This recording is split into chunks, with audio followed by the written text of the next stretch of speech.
Πού βρίσκεται αυτό το χάος αυτοκινήτων επαρκαρισμένα, διπλοπαρκαρισμένα, ακόμα και παρκαρισμένα στη μέση του δρόμου, στη μέση της διαχωριστικής νησίδας?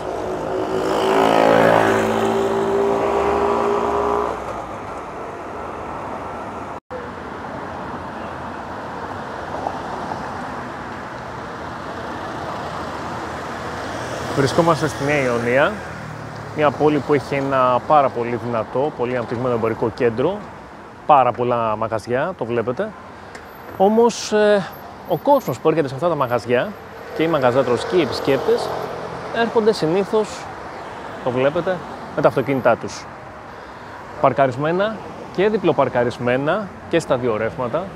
Συχνά παρκάρουν και στη μέση, στην διαχωριστική νησίδα. Βεβαίως θα το παρατηρήσετε, ποδήλατο ούτε για δείγμα. Είναι πολύ σπάνιο να έρθει κάποιος με ποδήλατο στην πόλη. Κι όμως η Νέα Ιωνία έχει 3 σταθμούς ηλεκτρικού σιδηροδρόμου. Έχει τον Περισσό, έχει τα Πευκάκια και έχει και τον σταθμό της Νέας Ιωνίας. Αυτό σημαίνει ότι μπορεί κάποιος πολύ εύκολα να μετακινηθεί χωρίς να χρησιμοποιήσει το αυτοκίνητό του. Είναι ένα χάος αυτοκινήτων, ειδικά τις μέρες που έχει πάρα πολλή κίνηση, όπως είναι το Σάββατο.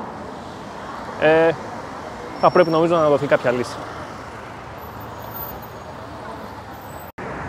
Διπλοπαρκαρισμένα, ακόμη και μπροστά από τη στάση των λεωφορείων.